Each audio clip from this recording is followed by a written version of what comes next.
Agis istorya kami kani Sir Lumaang. Istorya ng dalawa pala kayong nag-ano doon sa position na iniwan niya. Kasi noon, principal 3 ako noon.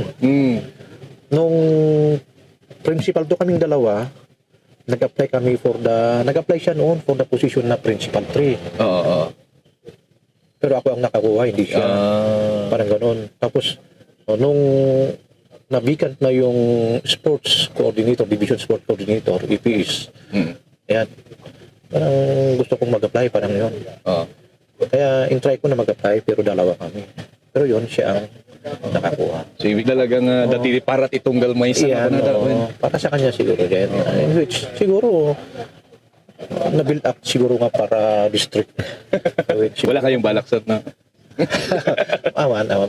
Kung kas lang ako lang idea, kas lang wali, ada kidi nang iba may bayad man kami district ang jayo ko, muna tayo. Basta, di lang siguro. Jadi, after few months madlanggot, marulang months, 1 month, 2 months ada man gina-open up nga district supervisor, sumunang gina-apply, sumunang jay, ang naitin man ang kada tayo.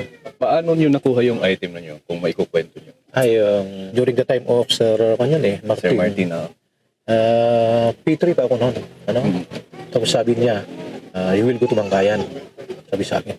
Sabi ko kay Sir Martin nung nag-report ako. So, siguro, mas magandang ang pupunta doon yung full-fledged na district supervisor. Yun yung sinabi ko sa kanya kasi big district yung Bangkayan, ano? Sabi naman niya sa akin ni si Sir Martin, no, there are times na may mga in charge na mas maganda pa yung performance kaysa sa mga full-fledged. Yung sabi sa akin, parang ang unang medyo panunod ko di, medyo mas pasablugan. Sa pati sa tatlo ko na nang uwi na tama pala. Kung kunang medyo panunod ko di, sinabi sa akin, I think mas nababagay ka talaga doon. Kasi may mga sinabihan na pupunta doon sana pero parang pinayang down, inayaw kasi yun nga, kung hindi natin alam kung bakit noon. Sa akin naman, parang aloof lang ako kasi P3 in charge. Pero yun naman, tapos okay sir, nung sinabi ko no, anyway, sabi naman niya, anyway, meron naman tayong dalawang PhD's item na na-post. Did you apply? Sabi sa akin, sabi ko, sir. Yun naman pala, sabi. Kaya medyo, hindi ko nakatayos. Mayat sa akin. Ma-share ni sir, itod na kanya din may isa nga ito. Muna siguro nahanak na agtap-tukot baka itod na kanya din may isa. Parang yun yung nasa isip ko. After all pala, nung matapos na yung assessment, ako yung number 1.